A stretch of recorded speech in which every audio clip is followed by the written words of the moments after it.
কিংবা আসরের নামাজ পড়বেন, আপনাকে একটু দেখলেন পায়খানা লেগেছে, তো আপনি দেখলেন হালকা লেগেছে, আগে পড়িলি তারপরে যা হবে হবে, দিয়ে ঢুকেছেন আপনি নামাজে দাঁড়িয়ে গেছেন, ইমাম সাহেব লম্বা সূরা ধরেছে, 4 রাকাতে দাঁড়িয়ে উঠালে এরকম করছে,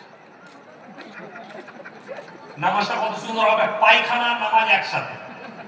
কথা বুঝতে পারেন? রাসূল নিষেধ করলেন না, আগে হাদস ছেড়ে দাও, আগে পায়খানাটা করে দাও, ক্লিয়ার হয়ে যাও, তোমার পেট ক্লিয়ার, নামাজে মনোযোগ আসবে, নামাজ ধীর স্থিরতার সঙ্গে হবে, কোনো তাড়াহুড়ো নেই। এটা মুমিনদের মারাত্মক আখলাক। আপনাকে এটা ভাবতে হবে যে আপনার কোন রকমের কোন ব্রেন যেন নামাজ থেকে বেরিয়ে না যায়। চলুন এরপরে আরো একটু আগে নিয়ে যাই, একটু যেন আপনার ব্যাকগ্রাউন্ড না যায়, ব্রেনটা নামাজের দিকে মনোযোগ থাকবে। আমার ভাই, এরপরে ইমানদারির সঙ্গে বলুন, রমজান মাসে 30টা রোজা ফরজ না ফরজ? ফরজ।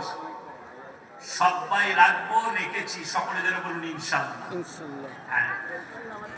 কেউ যদি বিনা কারণ, কোনো কারণ নয়, ইচ্ছাকৃত ভাবে একটা রোজা ছেড়ে দেয়, সারা জিন্দেগি রোজা রাখলে রোজার মাসুল দিতে পারে। ফরজ রোজা, ফরজ ইবাদত আল্লাহ দিয়েছে, সুযোগ হয়েছে আপনার, ছাড়বেন না। আপনি নামাজ পড়তে পারছেন, আপনি রোজা রেখেছেন, আপনি মাথায় টুপি লাগিয়েছেন, মুখে দাড়ি রাখতে পেরেছেন, নিজেকে মুসলমান বলছেন, নামাজি হচ্ছেন, আপনি মনে মনে শুকর আদায় করবেন, আল্লাহ তুমি আমার দ্বারা ইবাদত করিয়ে নিচ্ছ, বলুন আমিন। এরা আল্লাহ শুকর আদায় করবেন, আল্লাহ করিয়ে নিচ্ছেন।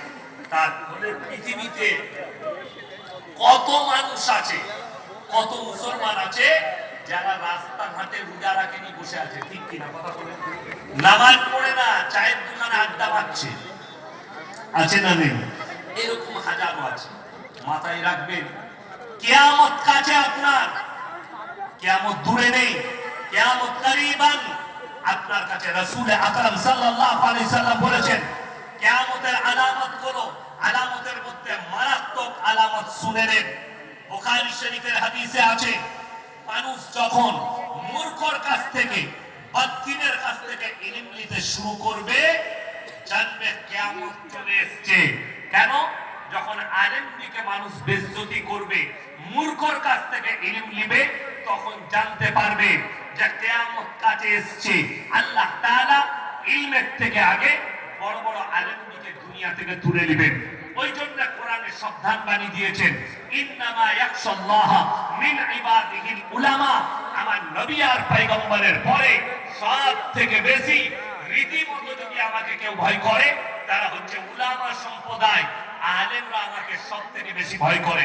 আমার বন্ধুগণ, আমার ভাই, আন্তরিকতার সঙ্গে বলছি, সবাই বলুন দ্বীনের উপরে প্রতিষ্ঠিত হব, সকলে জোরে বলুন ইনশাআল্লাহ।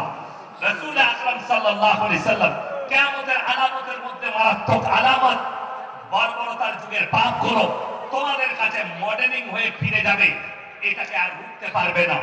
পৃথিবীর যিনি এখন বর্তমানে শ্রেষ্ঠ মুক্তি, পৃথিবীর শ্রেষ্ঠ মুক্তি এখন বর্তমানে, তিনার নাম হচ্ছে মুফতি তাকি উসমানী, পাকিস্তান। তাফসীরে মারিফুল কোরআন লিখেছেন কে? উনার আব্বাজি, তিনার নাম হচ্ছে মাওলানা মুফতি শফি সাহেব রহমাতুল্লাহ আলাইহি, উনার সন্তান।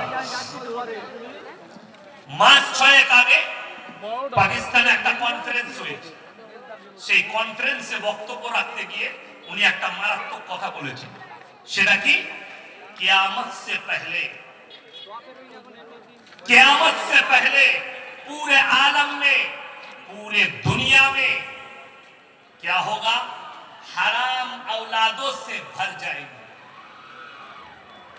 হারাম আওলাদের দ্বারা ভর্তি হয়ে যাবে, যেটাকে আপনি রুখতে পারবেন না, আপনার দ্বারা রুখার ক্ষমতা থাকবে না। কাদের দ্বারা? পৃথিবীর মৌলবীরা জলসা চলছে, মাদ্রাসা জুলুস, মিলাদ মাহফিল, আর আপনার দাওয়াত ও তাবলীগ আর মাদ্রাসার মেহনত, যত মেহনতি চলুক এই হারাম আওলাদকে রুখতে পারবে কি করে? বেঈমান কাফেররা প্রমোট করা। কিভাবে প্রমোট হবে আপনি অবাক হবেন। আপনার কাছে বর্বরতার যুগের পাপগুলো মডেলিং হয়ে ফিরবে। আজকে আপনাদের জানা নেই অনেকের, শুনে যান, আমি ইয়াসিন তথ্য দিয়ে যাচ্ছি।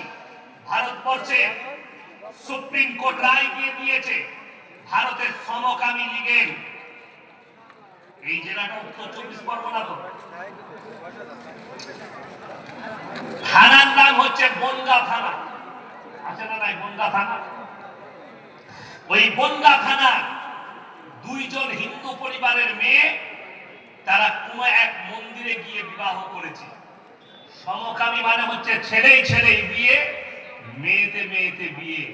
এই পাপ, এটা রাসূল সাল্লাল্লাহু আলাইহি সাল্লামের জামানার পাপ নয়, হযরত ঈসা মসিহ জামানার পাপ নয়, হযরতে আপনার মুসা নবীর জামানার পাপ নয়, ইউসুফ নবীর জামানার পাপ নয়। এই পাপ হচ্ছে হযরতে লূত নবীর কওমের পাপ। আজকে মডেলিং হয়ে ফিরেছে। হবে না। এদিকে যদি কোনো আইল্যান্ডে ভরা হয়, একটা যে কোনো দেশ পৃথিবী দিয়ে দাও, আর এই সমস্ত সমকামীকে ওখানে ঠেলে ভরে দাও, 10 বছর পরে এদের অস্তিত্ব মিশে যাবে, যেহেতু এদের কোনো সন্তান থাকবে না। আল্লাহ তাআলা এই পাপের কারণে লূত নবী